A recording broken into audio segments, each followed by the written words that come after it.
എല്ലാവർക്കും റമദാൻ ആശംസകൾ. അപ്പോൾ ഇന്ന് ആദ്യത്തെ നോമ്പായിട്ട് നമ്മളിന്ന് റെഡിയാക്കാൻ പോകുന്നത് കുറച്ച് വെറൈറ്റി ആയിട്ടുള്ള ഒരു സ്നാക്കാണ്.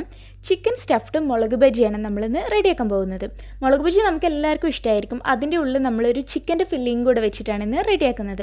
ഒട്ടും വൈകാതെ നമുക്ക് നേരെ വീഡിയോയിലേക്ക് പോകാം. അതിന് മുമ്പായിട്ട് നമ്മുടെ ചാനൽ സബ്സ്ക്രൈബ് ചെയ്യാത്തവർ ആരെങ്കിലും ഉണ്ടെങ്കിൽ ഒന്ന് സബ്സ്ക്രൈബ് ചെയ്യുക. അതിൻ്റെ കൂടെയുള്ള കുഞ്ഞ് ബെല്ലൈക്കൺ ഒന്ന് പ്രസ് ചെയ്യണേ. നമ്മുടെ മുളക് ബജി റെഡിയാക്കാൻ വേണ്ടിയിട്ട് ഞാനിവിടെ 5 ബജി മുളകാണ് എടുത്തിട്ടുള്ളത്. അപ്പോൾ നമുക്കെല്ലാവർക്കും അറിയാമല്ലോ, ഇതിങ്ങനെ തന്നെ വാങ്ങാൻ കിട്ടുന്ന മുളകാണ് ബജി ഉണ്ടാക്കാൻ വേണ്ടിയിട്ട്. അപ്പോൾ അതിന് ഞാൻ ഇതുപോലെ കട്ട് ചെയ്തിട്ട് അതിൻ്റെ ഉള്ളിലെ കുരുവൊക്കെ മാറ്റിയിട്ടുണ്ട്. അപ്പോൾ അത് എങ്ങനെയാണ് മാറ്റുന്നത് ഞാൻ ജസ്റ്റ് ഒന്ന് കാണിച്ചു തരാം കേട്ടോ.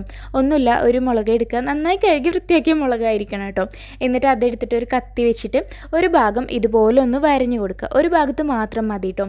എന്നിട്ട് ആ വരഞ്ഞു കൊടുത്ത ഭാഗം ഒന്ന് വിടർത്തിയിട്ട് ഇതുപോലെ ഒന്ന് വിടർത്തുക. എന്നിട്ട് അതിൻ്റെ ഉള്ളിലുണ്ട കുരുവും പിന്നെ ഒരു വൈറ്റ് കളർ പാർട്ട് ഉണ്ടാവും, അതൊക്കെ നമ്മൾ നമ്മുടെ കൈ കൊണ്ട് തന്നെ ഒന്ന് എടുത്തിട്ട് ഒഴിവാക്കുക. എന്നിട്ട് അതിൻ്റെ ഉള്ളിൽ നല്ല ക്ലീൻ ആയിരിക്കണം. കാരണം ഇതിൻ്റെ ഉള്ളിലാണ് നമുക്കിനി ഫില്ല് ചെയ്യാനുള്ളത് ചിക്കൻ്റെ ആ സ്റ്റഫ്. അതുകൊണ്ട് തന്നെ ഇതിൻ്റെ ഉള്ളിലെ കുരുവൊക്കെ നമ്മൾ എടുത്ത് മാറ്റുക കേട്ടോ. ഇപ്പോൾ നമ്മുടെ മുളകെല്ലാം നമ്മളിവിടെ റെഡിയാക്കി വെച്ചിട്ടുണ്ട്. ഇനി നമുക്കിതിലേക്ക് ആവശ്യമായിട്ടുണ്ട് ഫില്ലിങ് റെഡിയാക്കി എടുക്കാം. മസാല റെഡിയാക്കാൻ വേണ്ടിയിട്ട് ഞാനൊരു ചട്ടി വെച്ചിട്ടുണ്ട്. അതിലേക്ക് ഞാനിപ്പോൾ കുറച്ച് സൺഫ്ലവർ ഓയിൽ ഒഴിച്ചു കൊടുക്കുന്നുണ്ട്. എന്നിട്ട് നമുക്കിനി ഇതിലേക്ക് കുറച്ച് വെളുത്തുള്ളി ചെറുതായിട്ട് അരിഞ്ഞത് ചേർത്ത് കൊടുക്കാം. വെളുത്തുള്ളി ചതച്ചതാണെങ്കിലും കുഴപ്പമില്ല കേട്ടോ. ഞാനിപ്പോൾ ചെറുതായിട്ട് അരിഞ്ഞതാണ്. ഇനി ഇതിനെ നമുക്ക് ജസ്റ്റ് ഒന്ന് വഴറ്റിയിട്ടെടുക്കാം. അതിനുശേഷം നമുക്കിതിലേക്ക് സവാള ചേർത്ത് കൊടുക്കണം. അപ്പോൾ ഞാനിവിടെ ഒരു സവാളയാണ് എടുത്തിട്ടുള്ളത്. ഒരു മീഡിയം സൈസിലുള്ള ഒരു സവാളനെ ഇതുപോലെ ചെറുതായിട്ട് കട്ട് ചെയ്തതാണ്. അതിനെയും കൂടി ഇതിലേക്ക് ഇട്ട് കൊടുക്കാം. ഇനി കുറച്ച് ഉപ്പൂടെ ചേർത്തിട്ട് ഈ സവാളനെ നന്നായിട്ടൊന്ന് വഴറ്റിയെടുക്കാം. സവാള ഒന്ന് അത്യാവശ്യം വഴറ്റി കഴിഞ്ഞാൽ നമുക്കിനി ഇതിലേക്കുള്ള പൊടികൾ ചേർത്ത് കൊടുക്കാം. അപ്പോൾ ഞാനിപ്പോൾ ഇവിടെ ചേർക്കുന്നത് 1/2 ടീസ്പൂൺ മുളക് പൊടിയാണ്. വേണമെങ്കിൽ കൂടുതൽ ചേർക്കാം കേട്ടോ, നമ്മുടെ എരിവിനനുസരിച്ച്. പിന്നെ ഞാനൊരു 1/4 ടീസ്പൂൺ മഞ്ഞൾപ്പൊടി, അതേപോലെ ഒരു 1/2 ടീസ്പൂൺ ചിക്കൻ മസാലയും കൂടി ചേർത്ത് കൊടുക്കുന്നുണ്ട്. ചിക്കൻ മസാല നിങ്ങളുടെ കയ്യിലുണ്ടെങ്കിൽ എന്തായാലും ചേർത്ത് കൊടുക്കാം കേട്ടോ. അതും കൂടെ ചേർക്കുമ്പോൾ നമ്മുടെ ഈ ഒരു മസാലയ്ക്ക് നല്ലൊരു ടേസ്റ്റ് കിട്ടും. അപ്പോൾ നമുക്ക് ഇനി പൊടികളുടെയൊക്കെ പച്ചമണം മാറുന്നത് വരെ നന്നായിട്ടൊന്ന് വഴറ്റിയിട്ടെടുക്കാം. ഇനി നമുക്ക് ഇതിലേക്കുള്ള ചിക്കൻ ചേർത്ത് കൊടുക്കാം. അപ്പോൾ ഇതിപ്പോൾ ഞാൻ കുറച്ച് ഉപ്പും മഞ്ഞൾപ്പൊടിയും ചേർത്തിട്ട് വേവിച്ചെടുത്ത ചിക്കനാണ്. അതിനതേപോലെ പിച്ചിയെടുത്തതാണ്. അപ്പോൾ ഈ പിച്ചിയെടുത്ത ചിക്കനെ നമുക്കിനി ഇതിലേക്ക് ഇട്ട് കൊടുക്കാം. എന്നിട്ട് നന്നായിട്ടൊന്ന് മിക്സ് ചെയ്തെടുക്കണം. അപ്പോൾ ചിക്കൻ നമ്മൾ നേരത്തെ തന്നെ വേവിച്ച് വെക്കണം കേട്ടോ. വേവിക്കുന്നതിൽ വേറെ ഒന്നും ചേർക്കണ്ട, കുറച്ച് ഉപ്പും മഞ്ഞൾപ്പൊടിയും മാത്രം ചേർത്താൽ മതി. അപ്പോൾ നമ്മൾ ചിക്കനോട് ചേർത്തിട്ട് നന്നായിട്ടൊന്ന് മിക്സ് ചെയ്തെടുക്കുക. ഇനി നമുക്കിതിലേക്ക് കുറച്ച് മല്ലിയില അരിഞ്ഞതും കൂടെ ചേർത്ത് കൊടുക്കാം. മല്ലിയിലയും കൂടി ചേർത്തിട്ട് നമ്മൾ നന്നായിട്ടൊന്ന് മിക്സ് ചെയ്തെടുക്കാം. ഇത്രയേ ഉള്ളൂ, നമ്മുടെ ഫില്ലിങ് റെഡി ആയിട്ടുണ്ട്. സിമ്പിളായിട്ടുള്ളൊരു മസാലയായിട്ടോ നമ്മൾ ഫില്ലിംഗ് ആയിട്ട് യൂസ് ചെയ്യുന്നത്. ചിലർ പൊട്ടറ്റോ വെച്ചിട്ടുള്ള ഫില്ലിംഗ് ഒക്കെ ഉണ്ടാക്കും. ഞാനിപ്പോൾ അതൊന്നും ഇല്ലാതെ ചിക്കൻ കൂടുതൽ ചേർത്തിട്ടുള്ള ഫില്ലിംഗാണ് ഉണ്ടാക്കുന്നത്. ചിക്കൻ കൂടുതൽ ചേർത്തിട്ടുള്ള ഫില്ലിംഗാണ് ഒന്നുകൂടെ എനിക്ക് ടേസ്റ്റ് ആയിട്ട് തോന്നിയിട്ടുള്ളത് കേട്ടോ. അപ്പോൾ ചിക്കൻ്റെ അളവ് കൂട്ടാൻ ശ്രദ്ധിക്കുക കേട്ടോ. ഇപ്പോൾ നമ്മുടെ മസാല റെഡിയായി. ഇനി നമുക്ക് നമ്മുടെ ബജിക്ക് ആവശ്യമായിട്ടുള്ള ബാറ്റർ റെഡിയാക്കാം. അപ്പോൾ ഞാൻ ആദ്യം തന്നെ ഈ ബൗളിലേക്ക് 1 കപ്പ് കടലപ്പൊടിയാണ് എടുക്കുന്നത്. പിന്നെ നമുക്ക് ഇതിലേക്ക് ഒരു 3 ടേബിൾ സ്പൂൺ അരിപ്പൊടിയും കൂടെ ചേർത്ത് കൊടുക്കണം. അപ്പോൾ നമ്മൾ ഈ ബജി ഉണ്ടാക്കുമ്പോൾ എപ്പോഴും അരിപ്പൊടി കുറച്ച് ചേർക്കണം കേട്ടോ, എന്നാലേ നമ്മളെ ബജി നല്ല ക്രിസ്പി ആയിട്ട് ഇരിക്കുള്ളൂ. അപ്പോൾ 3 ടേബിൾ സ്പൂൺ അരിപ്പൊടിയും കൂടെ ചേർത്തു. പിന്നെ ഞാൻ ഏകദേശം ഒരു 1/2 ടീസ്പൂണോളം കാശ്മീരി റെഡ് ചില്ലി പൗഡർ ചേർക്കുന്നുണ്ട്. അത് എന്തിനാണെന്ന് വെച്ചാൽ ആ ഒരു കളറും കൂടെ കിട്ടാനാണ്, നല്ലൊരു റെഡ് കളറും കൂടെ കിട്ടാൻ വേണ്ടിയിട്ടാണ്. പിന്നെ ഞാൻ കുറച്ച് ഉപ്പും ചേർത്തിട്ടുണ്ട്. അപ്പോൾ ഇതെല്ലാം കൂടെ ചേർത്തിട്ട് നമുക്കൊന്ന് മിക്സ് ചെയ്തെടുക്കാം. ഇനി നമുക്ക് വേണമെന്നുണ്ടെങ്കിൽ ജിഞ്ചർ പേസ്റ്റൊക്കെ നമുക്ക് ചേർക്കാം കേട്ടോ. ഞാനിപ്പോൾ അതൊന്നും ചേർക്കുന്നില്ല.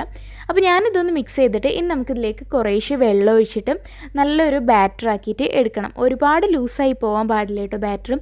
അങ്ങനെ ആകുമ്പോൾ നമ്മൾ മുളകിൽ നന്നായിട്ട് കോട്ടായി കിട്ടില്ല. അപ്പോൾ നല്ല തിക്കായിട്ടുള്ളൊരു ബാറ്റർ ആക്കിയിട്ട് എടുക്കണം. ഇപ്പോൾ നമ്മുടെ ബാറ്റർ റെഡി ആയിട്ടുണ്ട് കേട്ടോ.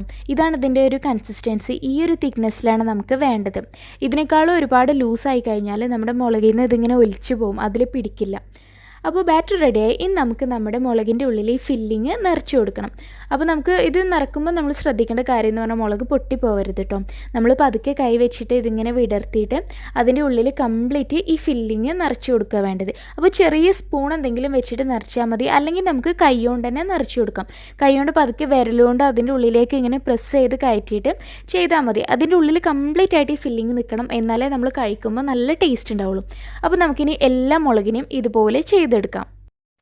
ഇപ്പോൾ നമ്മുടെ മുളകിനെല്ലാം ഞാൻ ഫില്ലിങ് നിറച്ച് വെച്ചിട്ടുണ്ട്. ഇനി നമുക്കിതിനെ നമ്മുടെ നേരത്തെ റെഡിയാക്കിയിട്ടുള്ള ബാറ്ററിൽ മുക്കിയിട്ട് ഫ്രൈ ചെയ്യാണ് വേണ്ടത്.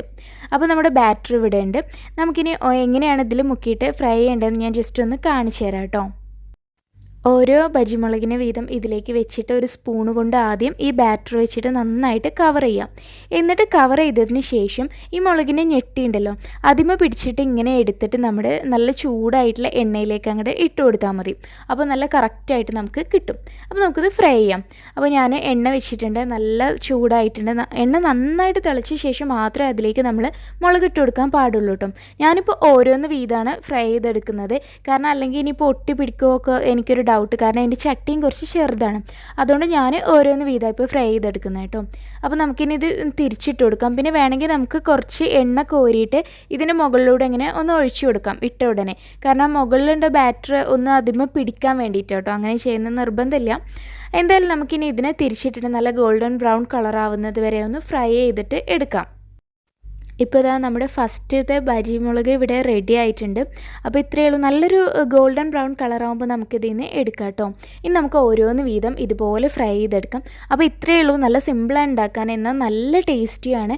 അപ്പോൾ എല്ലാവരും എന്തായാലും ട്രൈ ചെയ്ത് നോക്കുക. പിന്നെ ഇത് മുളക് ബജി എന്ന് പറഞ്ഞിട്ട് എരിവൊന്നും ഉണ്ടാവില്ല കേട്ടോ. കാരണം നമ്മൾ വാങ്ങിക്കുന്ന മുളക് എരിവില്ലാത്ത മുളകായിരിക്കും ഈ ബജിക്ക് വേണ്ടിയുള്ളത്. അപ്പോൾ എല്ലാവരും ട്രൈ ചെയ്ത് നോക്കുക. എന്നിട്ട് അഭിപ്രായങ്ങൾ അറിയിക്കാൻ മറക്കരുത്. ഇൻഷാ അല്ലാഹ് നാളെ ഇതേ സമയം നമുക്ക് മറ്റൊരു അടിപൊളി റെസിപ്പിയുമായിട്ട് കാണാം.